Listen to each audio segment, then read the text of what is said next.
Good evening. Welcome to the latest installment of the Late Late Show with me, Irish Tommy. I'll just move my thing a little bit.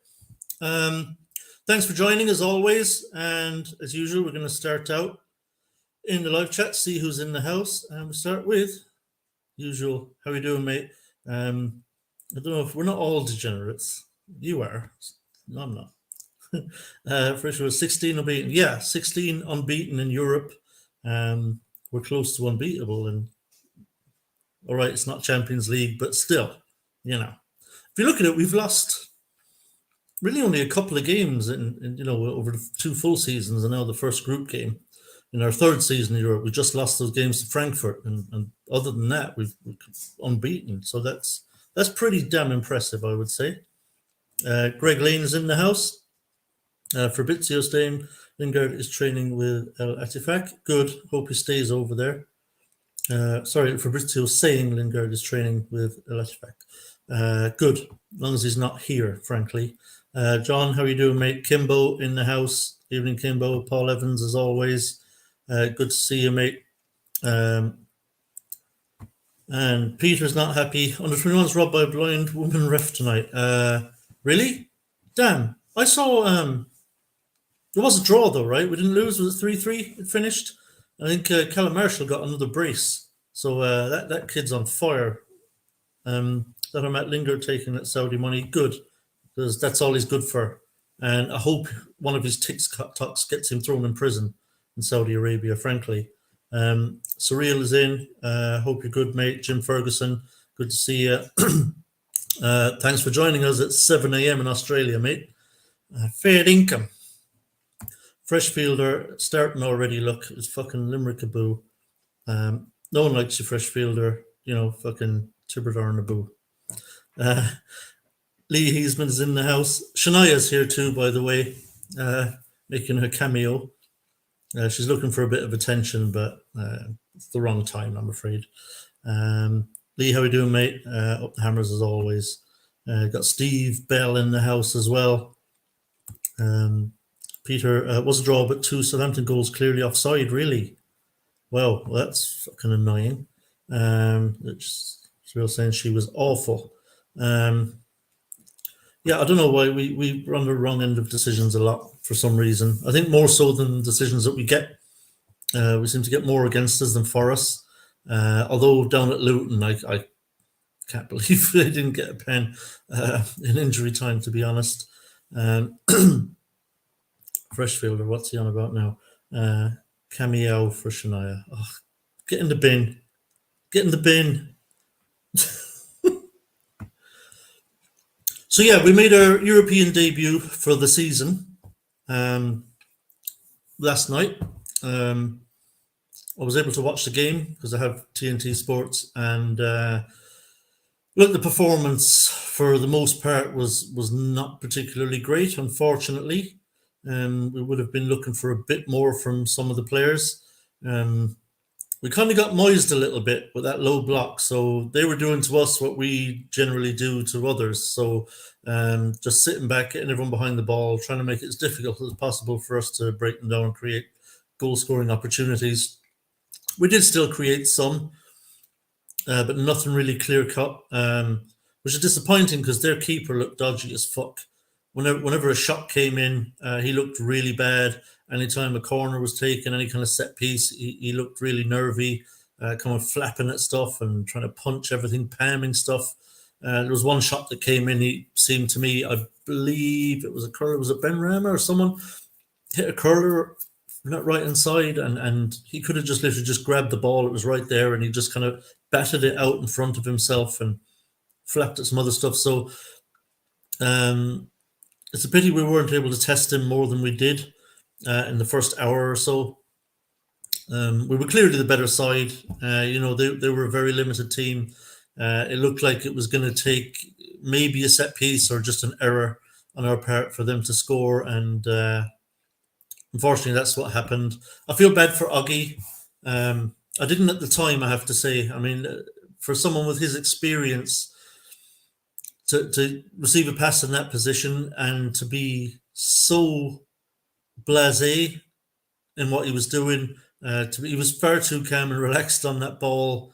And maybe that was the theme of the night. Maybe all the players, until we went now 1-0 down, were a little bit too relaxed and maybe felt that, us beating them was just inevitable. And maybe that's why they were just lacking that little sharpness. And that's what it seemed happened to Waggy, just far too relaxed on the ball, got nicked off him, and all of a sudden we're 1-0 down. All of a sudden, it's like, oh no, don't do this. Please don't do this.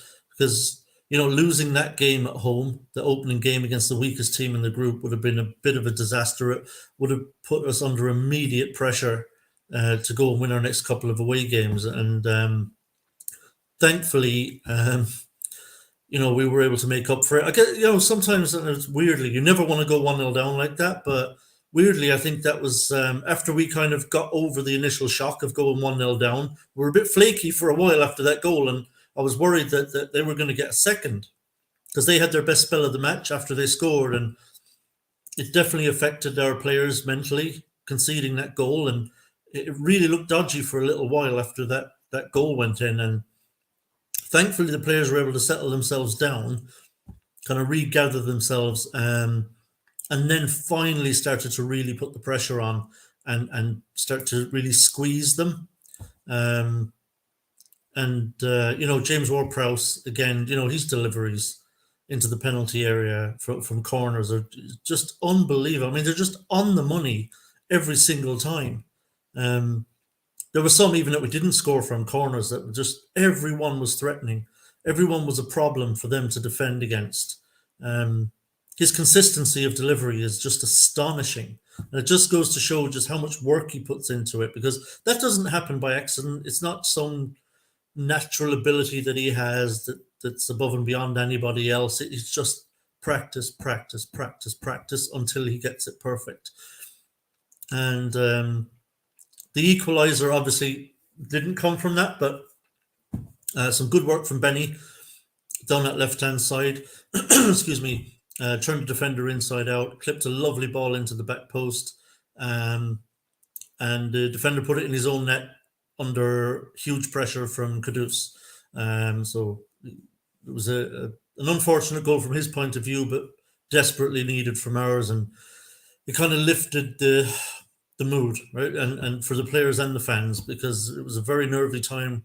It looked like it could be one of those games where you thought it's just not going to be our night. But once that went in, you thought, all right, we've still got time here on the clock, still plenty of time to go and try and find a winner. And then enter James Ward-Prowse. Just unbelievable deliveries into the box, just on the money every time. And this time, Kudus, with a lovely header inside the far post, did really well to place it so neatly inside that post. And then once we were 2-1, you just felt, okay, that really should be it. We should go on now and see this game out. But you still felt like, just in case anything does happen, let's go get the insurance goal and let's just put this thing to bed. And this was also at a time when I think they were getting quite leggy and they were starting to struggle to close down like they had been earlier in the game, thankfully. And then another corner, and Ward-Prowse, it looked like it might have been off the training ground, actually, for that third goal. Thomas Souček was standing it right on the post, and just as Ward-Prowse was about to send the corner in, excuse me, just as Ward-Prowse was about to send the corner in, he came off the near post, and Ward-Prowse put it right on his head, and it was a neat finish, flicked on at the near post by Souček into the net. And then I think that was the point where we all finally kind of breathed a sigh of relief and thought, all right, okay, job done. It's in the bag now. We've pulled it out the fire. So that was a huge relief. And a decent goal, it has to be said, from Souček. It's very easy to get too much on those and send them over the bar. So fair play to him for that. It was a very neat header. And again, not a great performance, but look, it's all about the win at the end of the day. Just get the win by hook or by crook. The opening game at home against the weakest team in the group. Just get the job done. And I think that's kind of what it's about, really, in the group stage. Just make sure you get the job done. It puts us in a really strong position now. Had we dropped any points, particularly a loss, it would have put huge pressure on the Freiburg game. Like, going over there to play them, Bundesliga team, is never going to be easy. And it would have made it kind of a must-win game. And, thankfully now we're not in that position. We've got the 3 points on the board. Even if we went to Freiburg and had to settle for a point, that would be acceptable. For them to not beat us in their home game would be good for us. And to have 4 points after 2 games would absolutely be acceptable. So it takes the pressure off a little bit. I think the players can go over to Freiburg now, and without that hanging over them. There weren't too many really notable performances, I thought, on the night. Because look, we're going to look good against them. We're going to have the ball a lot. The question is, can you hurt them? And we didn't really do enough to hurt them for large periods of that game. But I thought Mavropanos, it was great to see him make his debut for the club. I thought he looked pretty decent, I have to say. Very encouraging start by him. Albeit there were times when he was a little bit sloppy, but again, it could have been because there was kind of not much to do for the defenders, and I think they just really relaxed at times a little too much. They thought, this is all a bit too easy. I think that's what happened to Oggy for the goal. And I think there were times with Mavropanos as well. A couple of silly little errors where his concentration just wasn't where it should have been. And that can happen, when you're coasting as a defender, when you're not really under any kind of pressure and it's all quite easy, and we've got the ball all the time. And, it's very important for players to find a way to just stay switched on and stay focused. But I think, like in Premier League games, he'll be fine. That won't be an issue for him. But I thought it was definitely an encouraging start from Mavropanos. Same for Kudus. Thought he did really well, Kudus. He'll have better games,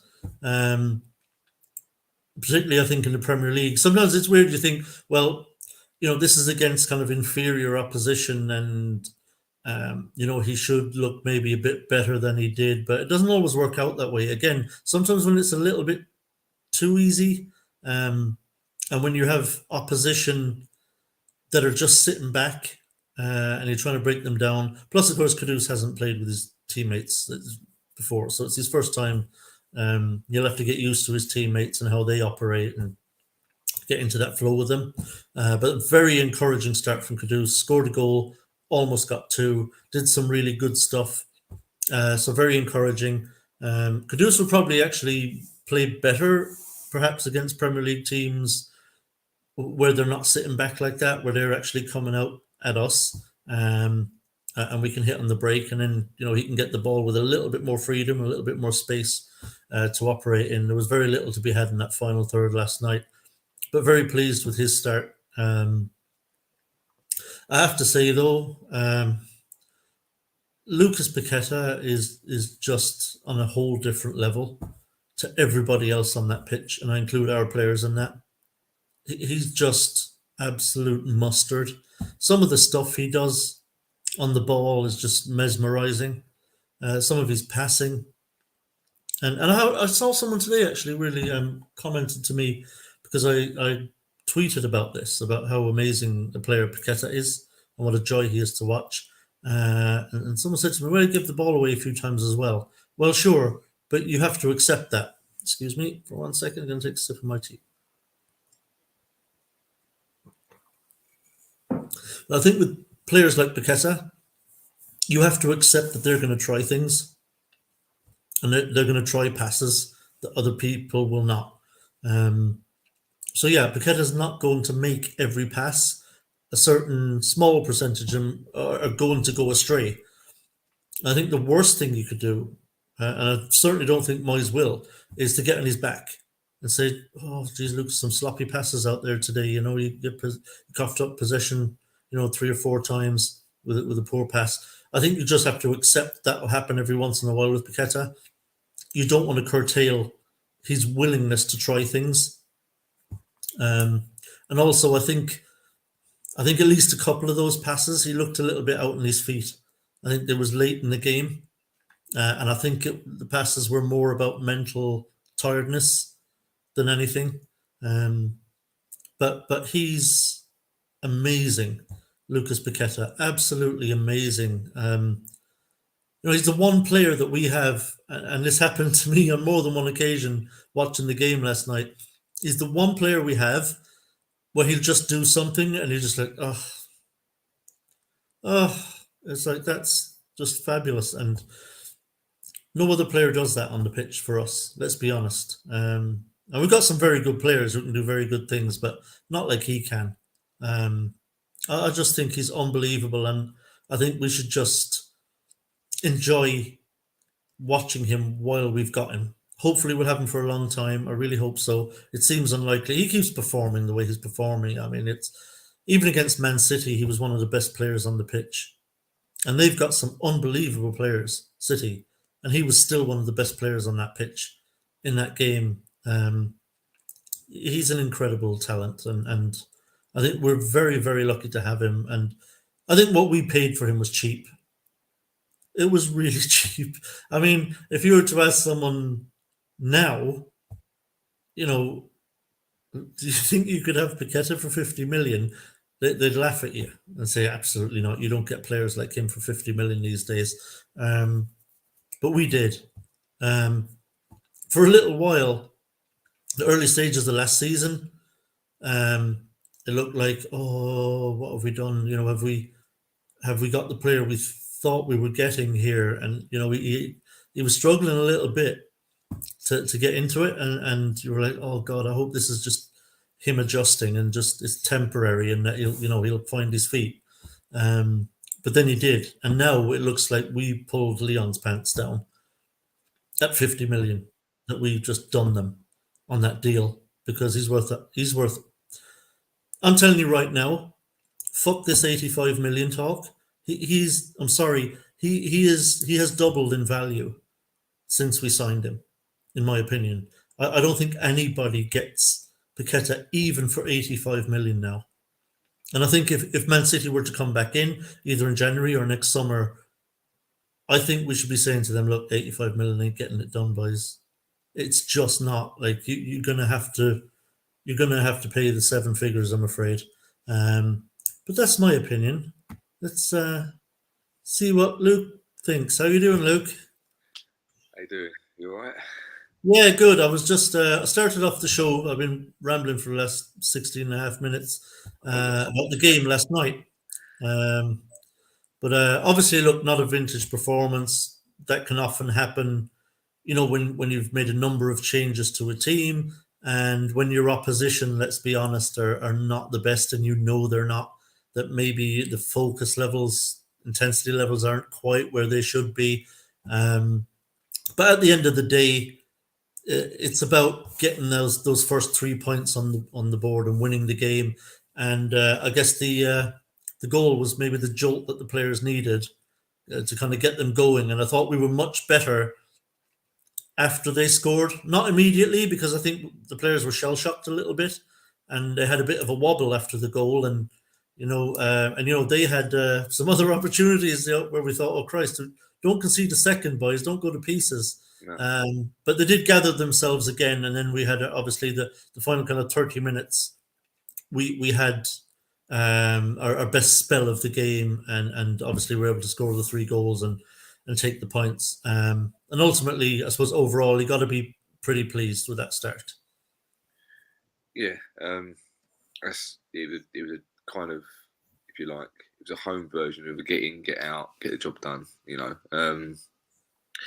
Highlighted a lot of things for me. I'm personally still Moyes out. I know there's a lot of people out there that won't agree with that and all think I'm mad or I'm just negative or whatever. But some things highlighted to me the problems we've still got in the team. We are, to me, too one-dimensional. We've kind of got this thing with Moyes where a lot of games where, it takes us to go a goal down for us to give us a kick in the arse and say we need to start playing now.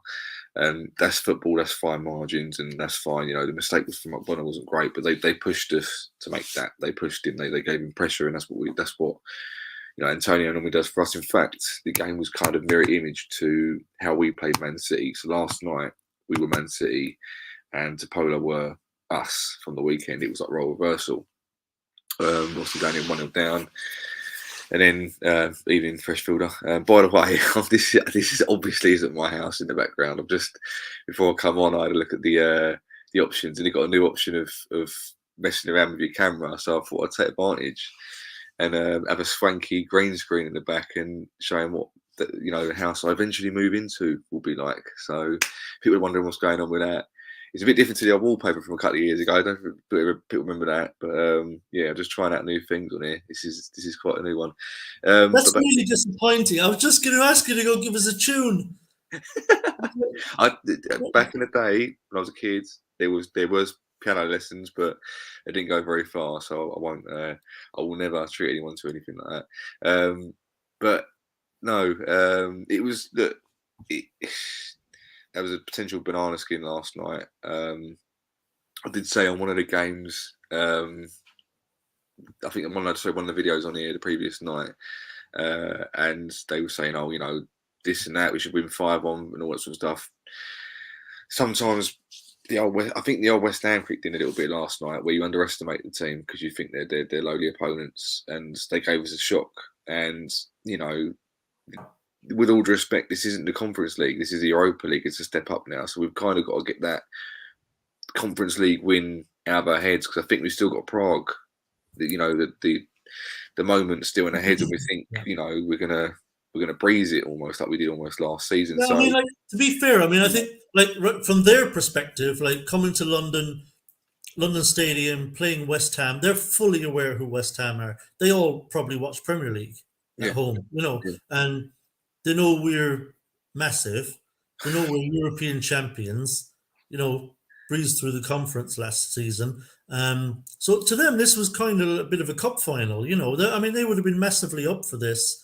And it showed, you know, they put their heart and souls into the game. And, you know, like you say, you can't expect to just come and roll these teams over all the time. No, we don't. I think yesterday it highlighted just how much we don't like having the ball. Because we sort of tried to make things happen, but didn't really know how to make them happen. There was no players making runs. There was no, you know, Kerry was getting the ball on the right wing and wasn't sure to put the cross in, or, you know, there wasn't an option next to him if he needed it. And we weren't really prepared for that sort of option of you know, if we want to attack, let's attack. We want to bomb forward. We seemed sort of very sort of like second guessing ourselves when we had the ball past the halfway line. Paqueta was even off the boil. He was trying a few things, but he wasn't, you know, he was looking to put assists through and put the ball through to the box, but no one was really making a run. There was no, you know, dead cert of someone making attacking, you know, situations. So yeah, there was nobody else really on his wavelength, was there? No, there wasn't. It's ironic, really, because I tweeted out that, you know, Fornell's come off. You can see he was gutted to come off as well, but he kind of understood it, I think, as well when he come off. Yeah.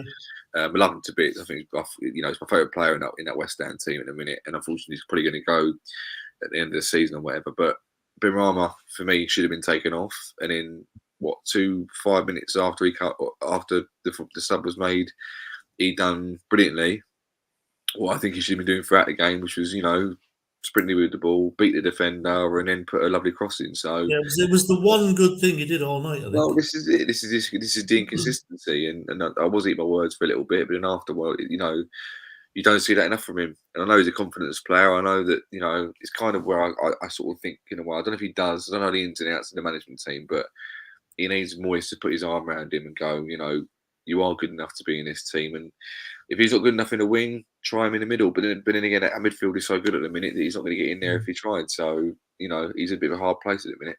Yeah, he might be well served just to cut back on his right and swing balls in more often, because, you know, he put a lovely ball in for Bowen away at Brighton, you know, as well. And he does seem to be able to cross the ball pretty well with his right foot. So I'm wondering if maybe he should focus a little more on that kind of thing. Just try and get some assists from crosses. You know, he's a winger. He's allowed to do it, you know. he's almost a bit like an Antonio. You give him too much time to think and he'll mess it up. All he's got to do is just 3 touches, one to control it, the next one to get out of his feet, and then the third one to put the ball in. So he's got it in his locker. That I think is what is most frustrating about us fans in regard to him, is we know he's got the ability to do it. It's just whether he actually does it or not. So I like to see him. I love Ben Rama. I've got all the time in the world for him. I just wish he was more consistent. That's literally all it is. Yeah, and just before you came on, Luke, actually, I was waxing lyrical about Paqueta, regardless of the opposition. I mean, I thought he was one of the best players on the pitch against Man City. You know, it was, even taking into account some of the fabulous talent Man City has. The guy's just different gravy. I mean, last night, just some of the stuff he was doing, I mean, he just makes it look easy. He has this kind of languid style about him, like nothing is rushed. No. You know, nothing is panicky. Nothing, even with 3 players around him. I even noticed against Man City that when he was on the ball, there might be a couple of Man City players near him that they didn't want to engage. They would just stand off him. They didn't want to engage because they thought he's going to fucking make me look like a clown. Yeah. If I come and try and get the ball off him, he'll skip past me or nutmeg me or do something.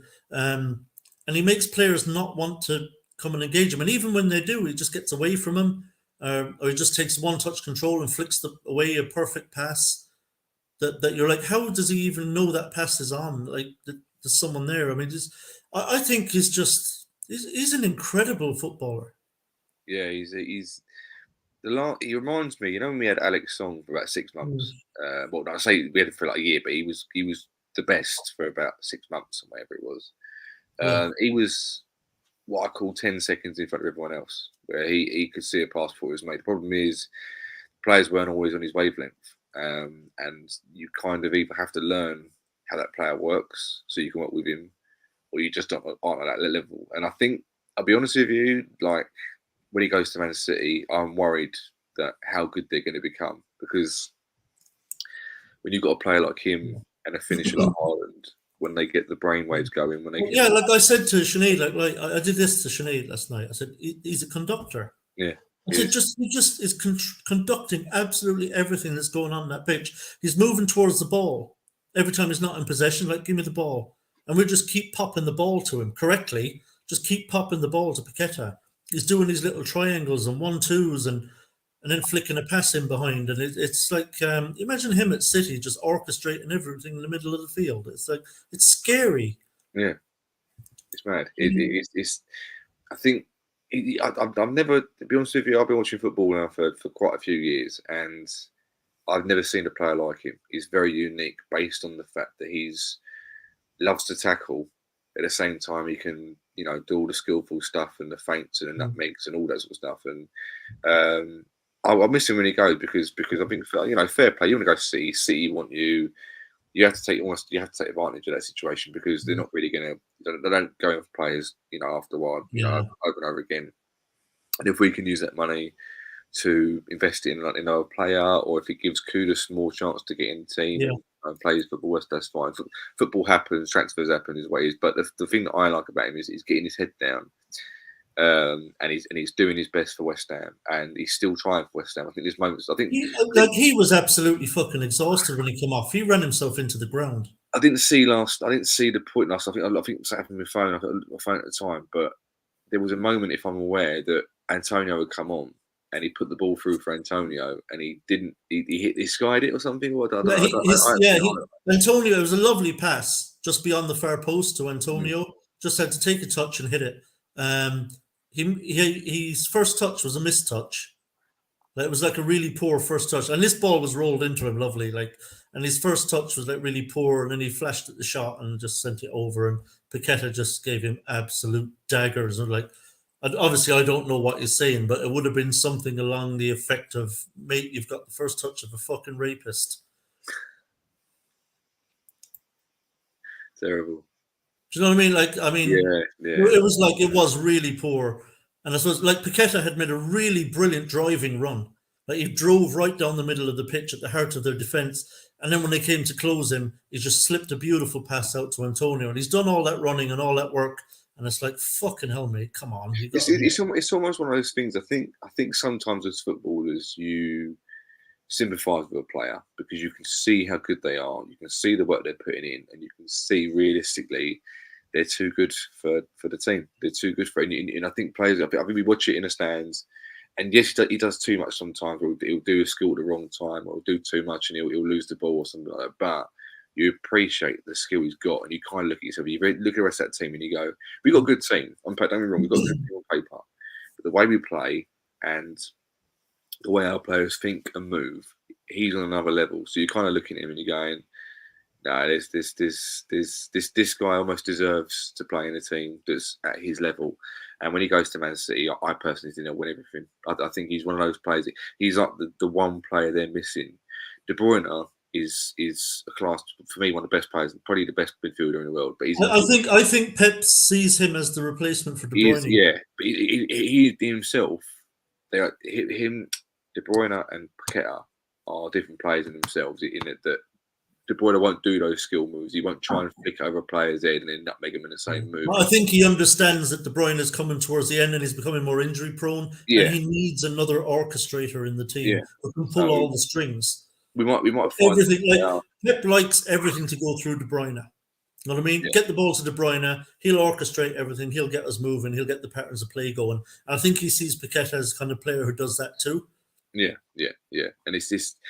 But I don't know if he's going to let Paqueta be as free as he is at West Ham to do the skill stuff, or if he goes, right, I'm going to mould you now into the new De Bruyne role, and you're going to do this, that, and the other. It'd be interesting to see. But good luck to him. Hope if we get the money for him, the same as Declan Rice. If we get the money for him, good luck to him. Yeah, I agree with Scarborough. He's amazing, but there were a couple of scary moments where he played sloppy passes. Agreed, but I don't think you say a word to him about it. You don't curtail him. Look, no player is perfect, right? No, of course. Look, he's human, and I think a couple of those passes were kind of later on where they looked like he was just mentally tired. Yeah, like he was really gassed because he'd put so much into the game. And yeah, there were a couple of sloppy passes, but I wouldn't even care, to be honest. I'd be like, you just keep doing what you're doing, because 99% of it is amazing. I can live with the 1% sloppy passing. Yeah. But you were talking about, the money and all that. But look, I mean, I understand after 2 seasons, I think, is it the £85 million release clause kicks in? Is it after 2 seasons? I've heard a lot about it, and I hope not, because I tell you what, if we get 85 million for him, I'll be gutted. Well, tell me he's not £100 million player. Tell me in the current market he's not £100 million player. No, he's probably around that, if not more. To be fair, I think if I'm honest, I think it's one of those short-sighted things the club do at the time, because they don't know how good he's going to be or whether he's going to work. Because I think they've been stung with things like, do you remember he come in the season before we sold Rice? So this is the season we got Tim Stein in, who was able to bring all the talent in for what I think bargain money. And Paqueta was previous to that. He was a sort of Scamacca level of funding, and maybe the club thought that he wouldn't fit in the system as well as he has at the moment. It could have been a short-sighted thing from them. He's worth a lot more. I don't really think they thought he was going to be as good as he is at the moment, and that's something that they've lacked negotiation-wise. I know apparently I think he failed at AC Milan, didn't he, before he went to Lyon or something along it didn't work out for him. But AC Milan, I think, played him on the right wing, and it was like we started playing on the left, so we're trying to recreate that almost at the minute. But but what my point is that he's gonna go right either in January or in the summer, and fundamentally we have lost profit on so many players over the last few years, a big profit as well. If we make any sort of profit, including it's not obviously double what he's worth, but it's somewhere there. And if we can just go, right, we've got 85 million now, let's go and buy 2 players who are of that ilk, then like we had done in Declan Rice, buying 3 players for 1 or whatever you want to call it. Well, I mean, we've got Steidton now, right? So if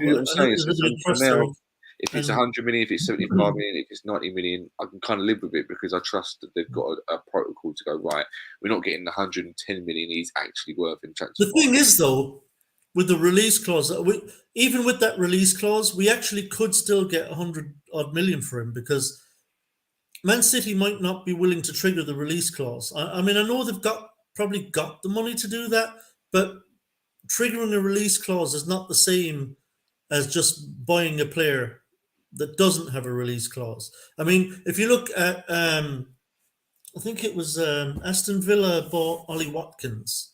Now, Watkins had, I think it was a £25 million release clause, Right.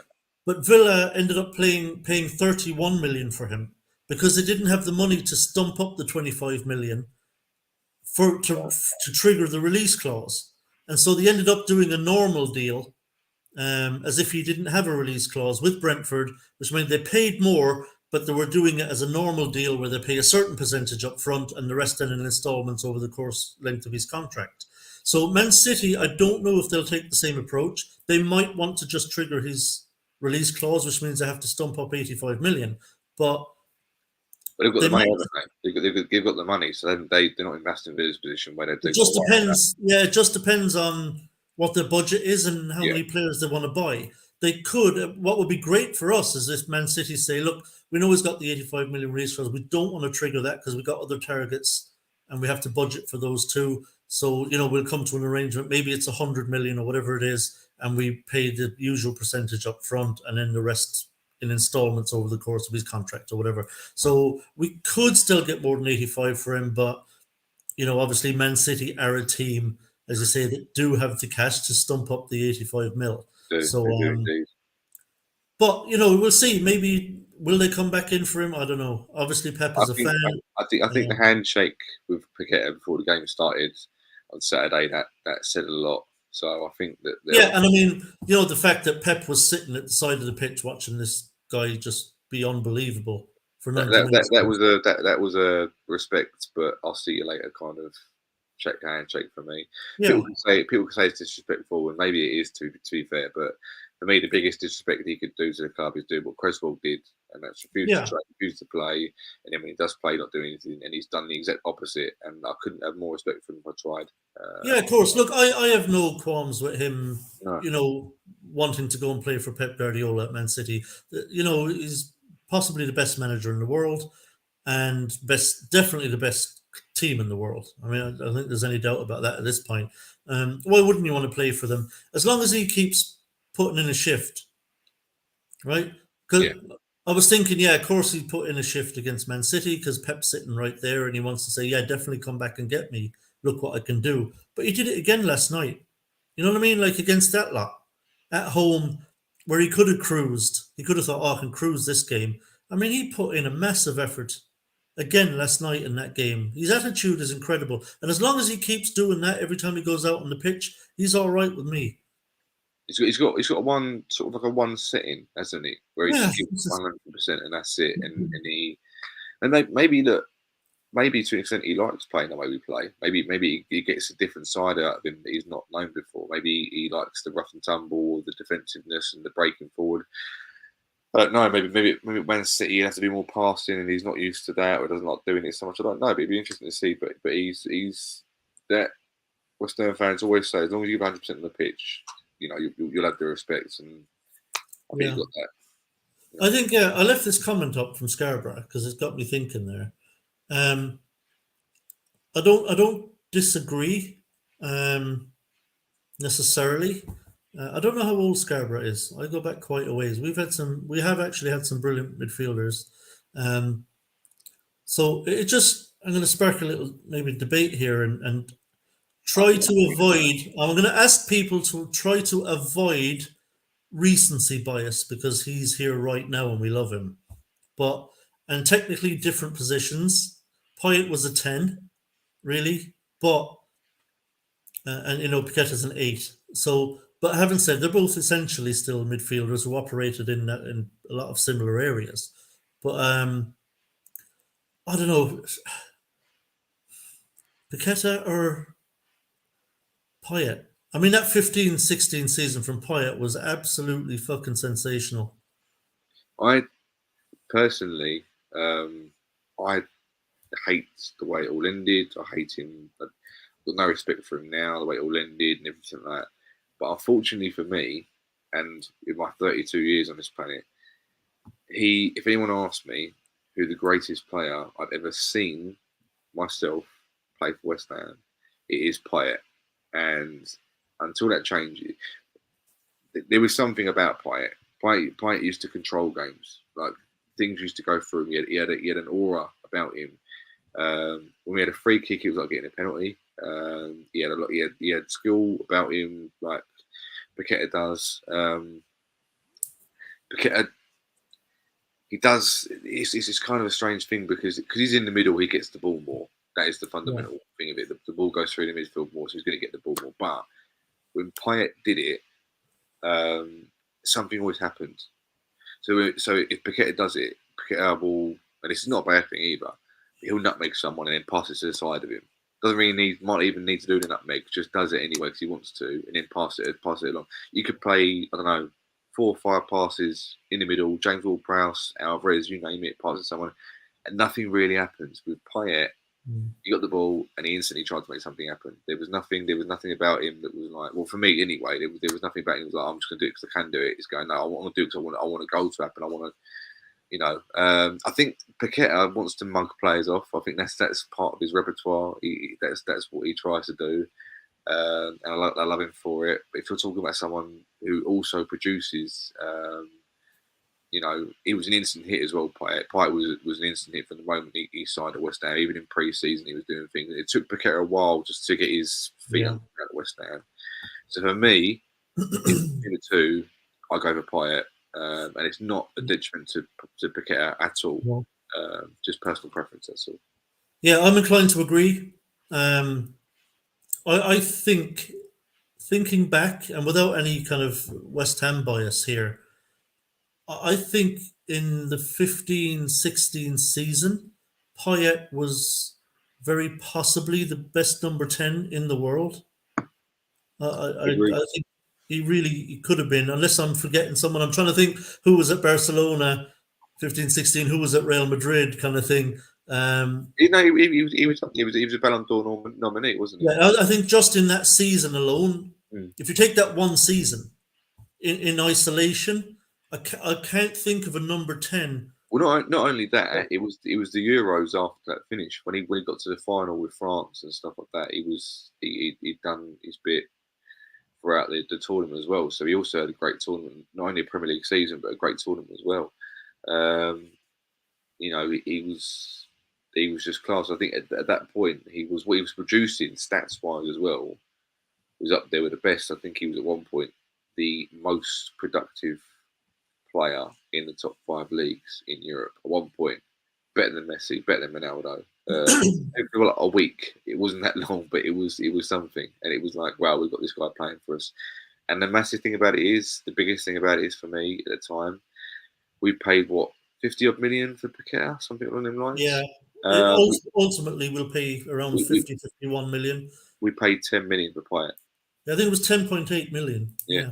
So realistically, he was a bargain. How is that even possible? This is, I don't know. This is a side note. I'm not going to make this point very long, but apparently he did go into the French papers and they asked him about his time at West Ham, and he said, "I was always going to." It was almost like it was like a loan deal to West Ham because he always wanted to go back to Marseille because his heart is at Marseille, whatever you want to call it. But he said that at the time Marseille were going through major financial struggles, so that's why West Ham got him for 10 million because they just needed to sell him to get the money. And then obviously once the season had ended, Marseille had been taken over and he got some more money, and they basically said, right, we'll have him back now. I think he could have played for Real Madrid at that time, at that era. I think he could have played for Real Madrid, Barcelona, Inter Milan, whoever's at the top. He could have played for any of them clubs. I think I was saying that in January and February, not even at the end of the season. So he gave me a lot of memories. Like I said, it's a bittersweet because as a player, I look back on him now and I could watch his goals all day long. But there is a taintedness there. So even though I'm waxing lyrical about his ability, still hurts. It does, yeah, it does, because we took to him immediately, as a fan base, and we kind of fell in love with him, because I mean he got us off our seats, and at West Ham we've always loved those players that can get you off your seat and do something a bit special, and he was one of those, and then it was the way it happened too. Left a very bitter taste, but you have to be objective. And that 15-16 season was, I've never seen anything like it in my time at West Ham. For a single player to come into the club and have that kind of impact Yeah, was absolutely astonishing.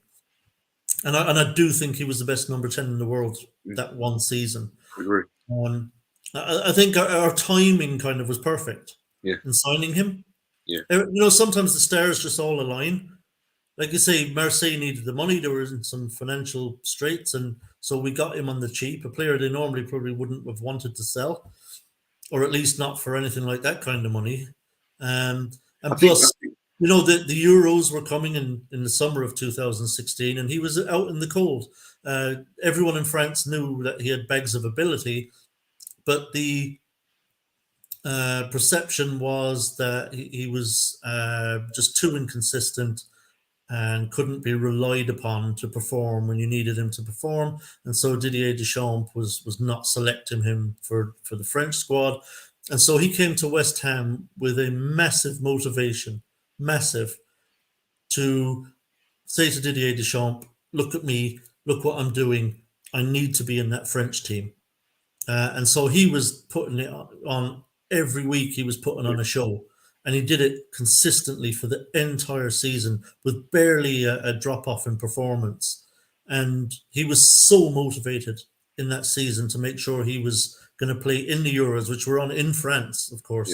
yeah. So he was massively motivated, and of course, because of West Ham and the platform we gave him in the Premier League, and his performances, he got in the French team and he shone for them. He was one of the best players at the Euros in 2016. They lost in the final, unfortunately for him. He didn't get his medal, but lost to Portugal. But it was the right player at the right time. And like I say, it's a pity it didn't last longer. But I suppose the one you'd have to wonder then, like the following season, it wasn't as good for him. Now that I know that the immediate thing you think of, well, is that because he wanted out? And it might be, but it could also be that he wasn't as motivated as he had been the previous season either.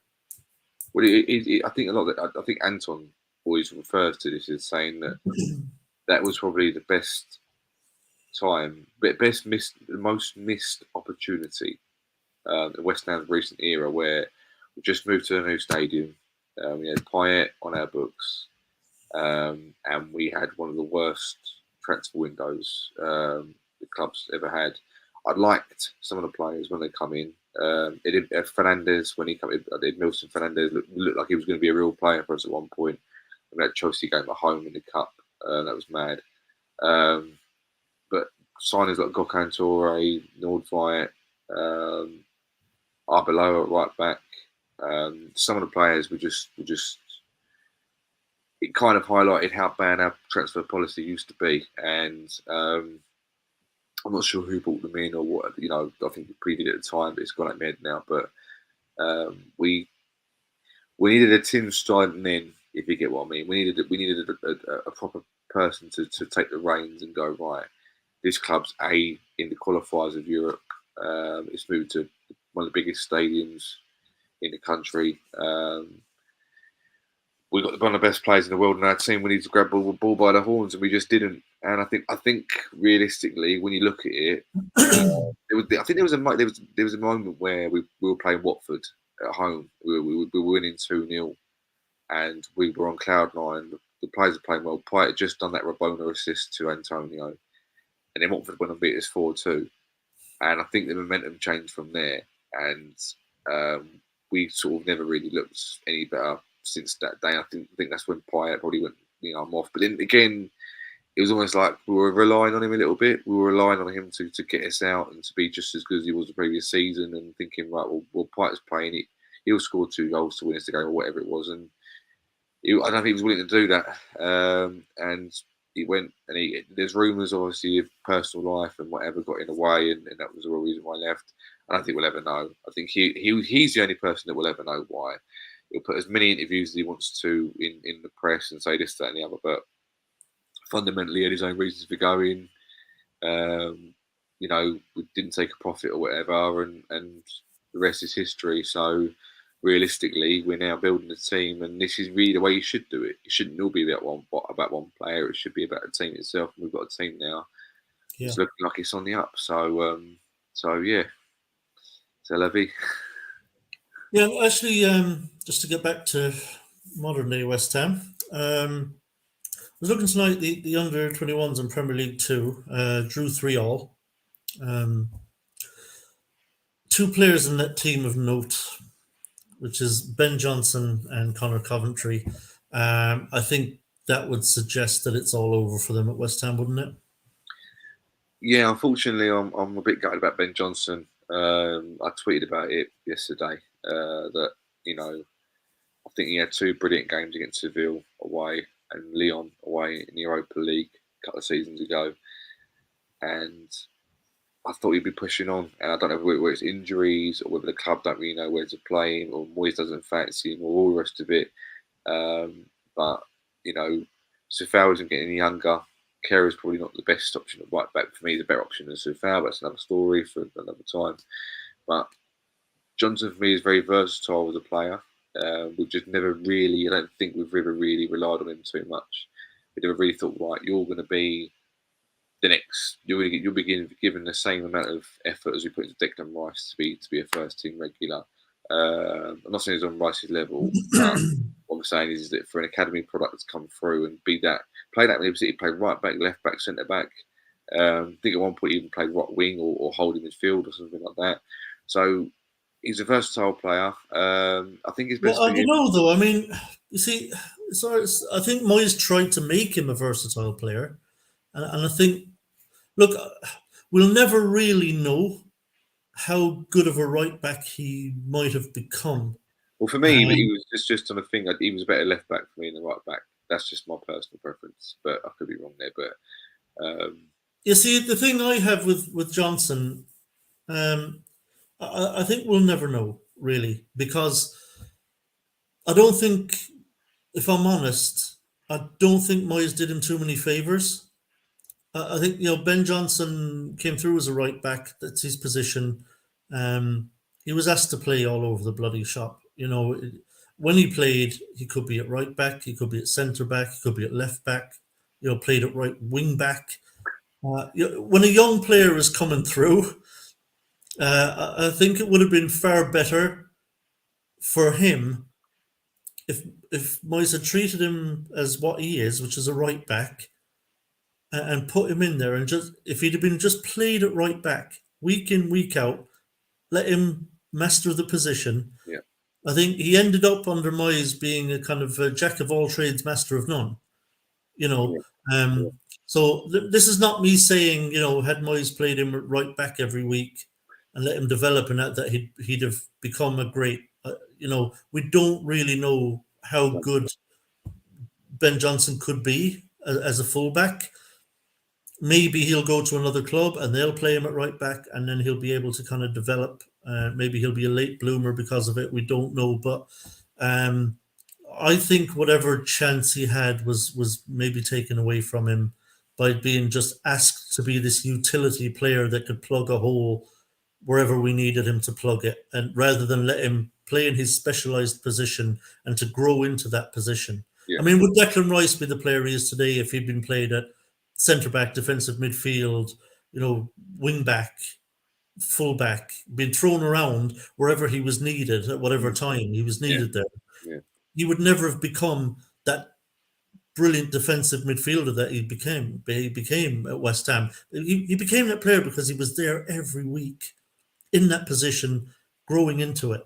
I don't think Johnson ever got that chance. No, he never got quite.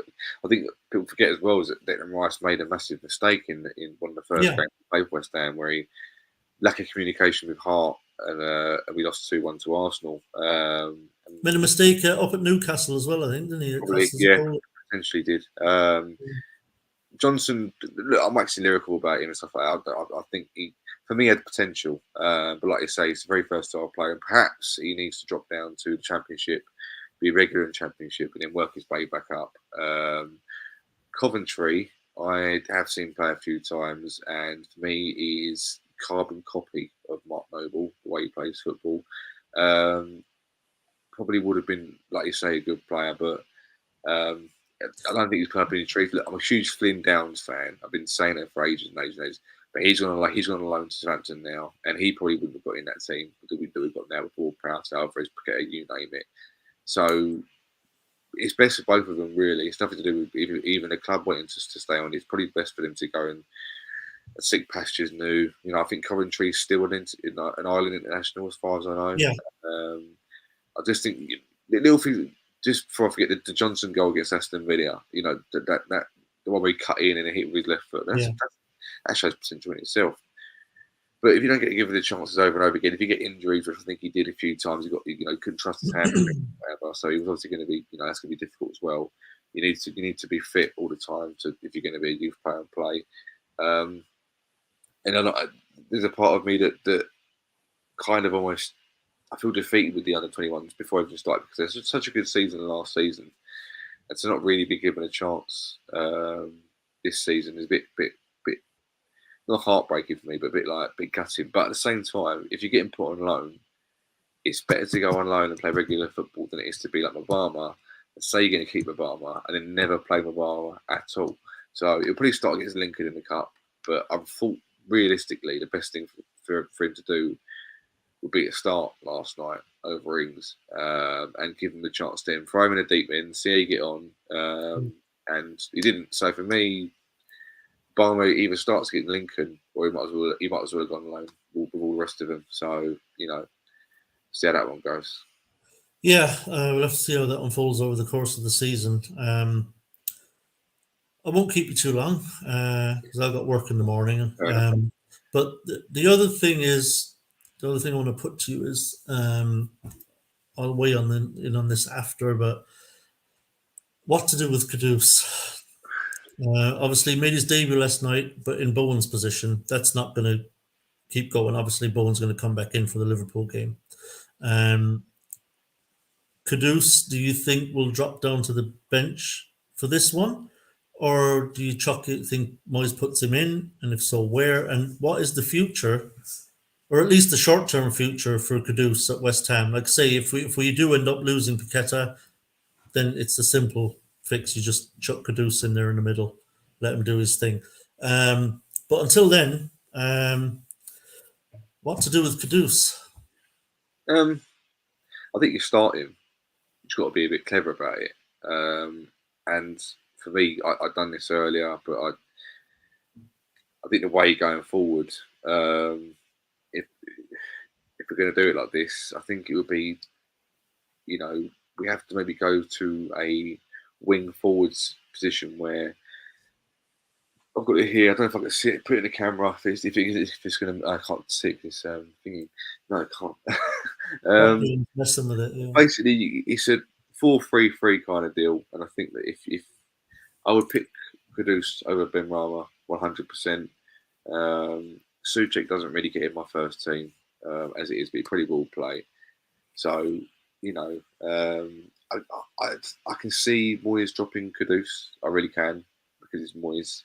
But I don't think he should. I think he needs to keep the momentum going, and keep going with it all, and scoring goals and playing the way he does.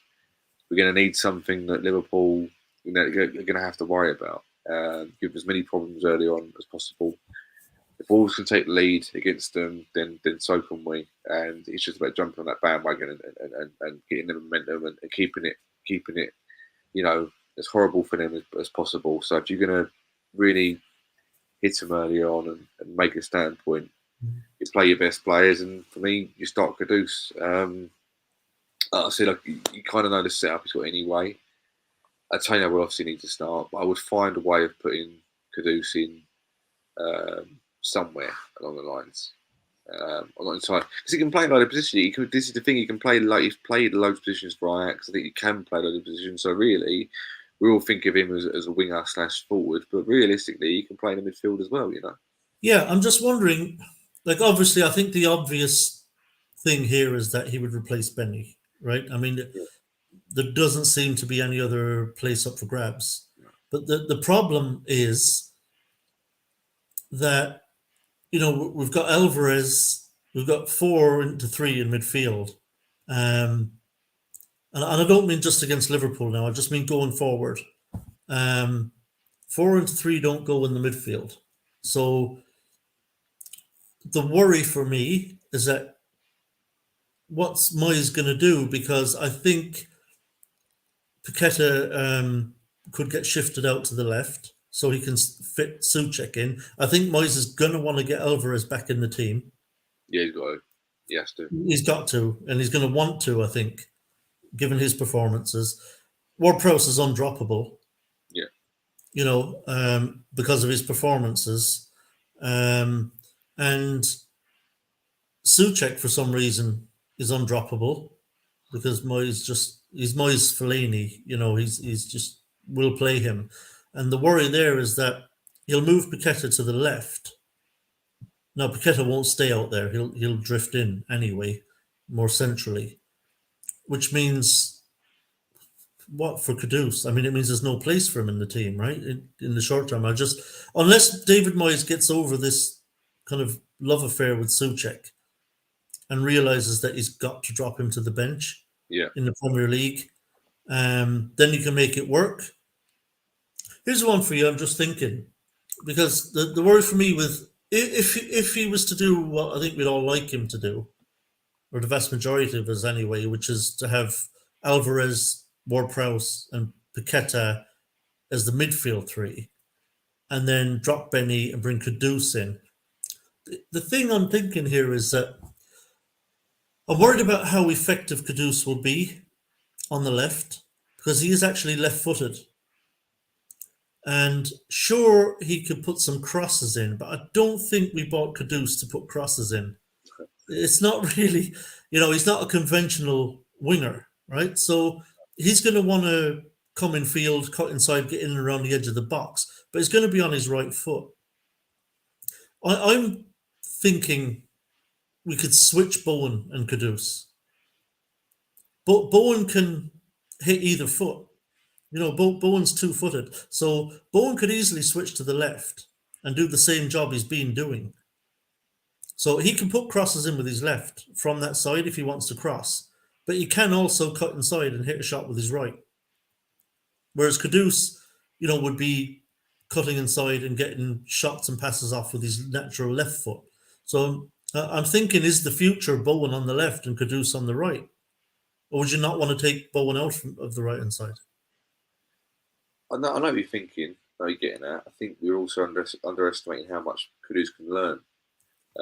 He doesn't seem to be, I know he played last night and he seemed to be quite a few positions last night, Kudus. Doesn't seem to be static. And I think with Bowen can play, obviously, like you said, both wings, doesn't matter to him. But I think we can underestimate how, versatile Kudus can be. I think he's shoehorning him in places that other players can prosper. He's fine as long as they prosper. But, he might be really good on his right foot. He might not be a Creswell where he can only kick with 1 foot. He might be someone who doesn't mind, cutting in and playing the ball on his outside of his left foot from the right hand side or something like that. So the good thing about football is that he can interchange. So for 10 minutes they can be on one wing, and the next 10 minutes change to the other wing and play like that. Also depends how many times we get the ball. Are we going to be getting the ball a lot? Or are we going to is he going to be just used for his pace and his skill for the counter attacks? In which doesn't matter, he can play in a wing, he can play through the middle, do what he likes. It's the best headache you can have in football, is to have too many good players to choose from. What you don't want is players getting frustrated and angry. You want them motivated and challenging. So Kudus, I don't think these players have to start every game. They should start games that they're suited to. And when it's not going right, you can switch it up. So, for me, Man City game 4-0 should have come on when instead of maybe Kudus at the time or whatever when Antonio went off, because you needed a workhorseness. I think we lost that and we tried to go for it. But yeah, he hasn't got to be static. I think I'm going to give him Kudus some leeway. I think start him on the left. Put a few crosses in. He might be one of the best crosses in the team. We don't know it yet. We haven't tried it yet. He hasn't been given an opportunity yet. So it's going to be a much different game to it was Thursday night. This would be, for me, our biggest test so far. We've had a few of them this season already, Brighton and Luton, etc.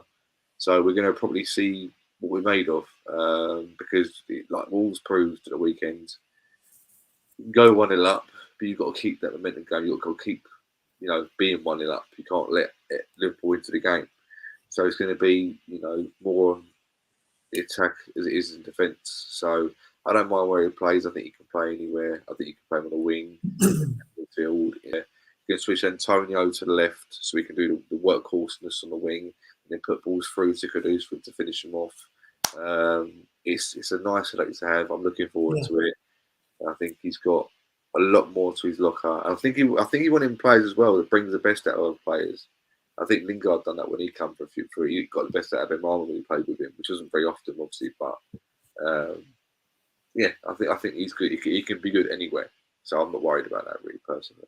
Yeah, it'll be interesting to see how Moyes deals with this in the long term, because if he's going to insist on playing Souček every week, it's going. We'll see what happens. Actually, I had forgotten one quick one before you go, Luke. Dinos Mavropanos. So obviously Aguerd, didn't really cover himself in glory for that Man City goal. He has shown himself to be a bit error prone. I'm not sure he's suited to the low block. I think when Moyes bought him, he bought him because he was a more expensive centre back who could pop the ball about and spray passes and carry the ball out from the back. And we've basically abandoned that completely now. That was a failed experiment last season. And that's now gone. We're now a low block team, and that does not seem to suit Aguerd. Whether it's lapses in concentration or a bit of nervousness in key moments or what, I don't know. But do you think he's under major pressure now to keep his position with Mavropanos now in the squad? No, he is. I said it after the Man City game. I think he should be dropped because I think he is world class on his day. I think he's got a fantastic sliding tackle ability, great passing ability. He is good in the air when he wants to be, but he has that at least one major lapse in concentration, which hasn't always cost us, but it did cost us on Saturday. And for me, he needs dropping. I think realistically, a player like Gerd, especially in the Premier League, will prosper in a back three, where he's on the left hand side and he can have that option to sort of not defend so much and can start attacks on the back and stuff like that. Ball playing centre back and stuff. So on his day, he's a very good defender. But for me, I think a high line, like we used to play the high line. I think that's why he was brought in. I think Aguerd is suited to playing a higher line. He has that recovery pace. For any balls played in behind, but I just think in that low block, he just struggles a bit. I think unless we're going to go really defensive against Liverpool and play 5 at the back and whatever he chooses to do, I don't think he will, but whether he does to do that, then play him as well. But for me, it's Zuma and Mavropanos against Liverpool 100%. He won't do that because Moyes is still a bit predictable in the way he picks his lines up, but I've kind of got to the point now. I think Saturday proved it to me. The way he's jumped and he's misjudged it. I mean, that's quite bad for a Premier League international footballer to sort of misjudge the ball like that. I know they're the best team in the world, Man City, but that was just very schoolboy error, very Sunday League. So for me, he needs dropping just to remind him that. Would you chuck Mavropanos in against Liverpool? Yeah. I think a lot of us would. I think I actually agree with you. I think I would put him in against Liverpool. I don't think Moyes will. I think because you know how Moyes is with new players in the door.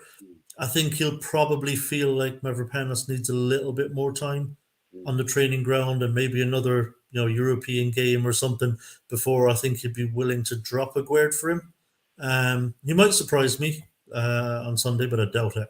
But I think like you, I think it's almost inevitable that it's only a matter of time until Mavropanos takes that position from Aguerd. So it'll be interesting to see how long that takes. But then look, Aguero could go out now and be absolutely brilliant in the next 3 games, and then Fingers kind of crossed. becomes almost undroppable again. And Yeah.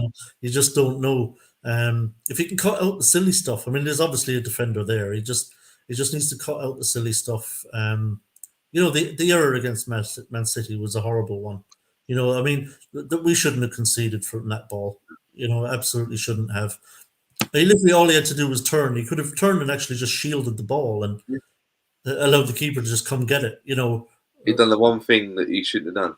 Out of all the thousand things that would have been the better option, he chose the one thing that he shouldn't do. And Yeah. Could have I think turned and just hooked it away. Or just it's a wake up anything, call. Right? anything but jump and let it bounce let it fall over your head. And but that was a horrible error. But he's got to cut those things out. The rash challenges as well. He's got to cut those out. He Yeah. loves a slide and tackle, and obviously his second yellow card against Chelsea for that challenge on Sterling was really silly for someone who's already on a yellow. He just kind of, I don't know, he just loses his head sometimes in moments, and he's got to cut that out of his game if he wants to keep his position. But I think maybe the writing's on the wall for him. But listen, Luke, really appreciate you being on. Always great to get your input. No worries. Give my voice box a rest as well. So I don't have to talk myself for the entire hour. Also, as always, to everybody in the live chat, everybody watching, really appreciate you being with me. It's always nice to know I'm not talking to myself. So hopefully you can all join me again next week. And fingers crossed for a positive result at Anfield. Quickly before you go, how are you feeling about that, and what do you think the score is going to be, Luke? Oh, I hate this. I hate to get away with that. I'd like to see it as Man City. I'd take a draw now. Oh yeah, a draw at Anfield would be a very good result. Yeah. Yeah, performance-wise, we know what's kind of going to happen, so that's pretty straightforward. But I think over the years, it's not been the greatest place for us to go. So I'd say 1-0 or a 2-2. More perhaps to score because the way his games have been, it's been assist goal, whatever it is. So he's due a goal against Liverpool. So a nice free kick, his first free kick for us against Liverpool, and then maybe Antonio goal because he's been saying all the things about him this past week, hasn't he? So yeah, nice like a 2-1, but I'd take it 2-2, and let's not get beaten very well like we normally do. So yeah, 2-2 for me. Let's go for it. Yeah, I think we've really got a chance to get something in this game. Obviously, look, we're going to have to be switched on defensively. They're very good, going forward, and we're going to invite them onto us. Let's be honest. We're going to defend the 18-yard box a lot, and that requires a hell of a lot of concentration for probably what's going to be 100 minutes of football. So they probably will score, but I do think also that they can be got at defensively. Yeah. I think they're a bit dodgy defensively. They can be got at, and I think we will have opportunities to score. I think it'll come down to whether or not we take them. If we're clinical in front of goal and we take the opportunities that come our way, there won't be too many, but I think we will create some. And if we can take them, I think there's something to be got there at Anfield. There was a moment. Sorry to interrupt. There was a moment in the Wolves game where I think they were 1-0 up and they missed a chance to go 2-0 up. And after that missed chance, Liverpool smelled blood and they went and got the win in the end. So you just need to take your chances when you get them. Hopefully, we will. Yeah, like you, I've got a feeling we'll get something up there. I think we might come away with a point. I think defensively again we'll be strong. We're not easy to score against. So I think they will score, but I think it'll just be the one. Actually, I think they'll get one goal, but I think we will as well. I think we'll have a few chances, and I fancy we'll take one. So I think maybe a 1-1 up at Anfield, and I think we'll all come away with a very creditable point. So fingers crossed for that. He's scoring for you. Oh, let me see. Look at there. Oh, yeah. You know what? Ward-Prowse to equal David Beckham's Premier League free kick record on Sunday. at Anfield to equalise. How about that? Like it. Good shout. That'd be nice. Yeah, I'll take that. Same here. Yeah. Well Listen, done. cheers, Luke. Really appreciate No it. Cheers to everyone as well in the live chat, and also if you're watching this back after the fact, appreciate you. And hopefully you'll all join me next week. But until then, as always,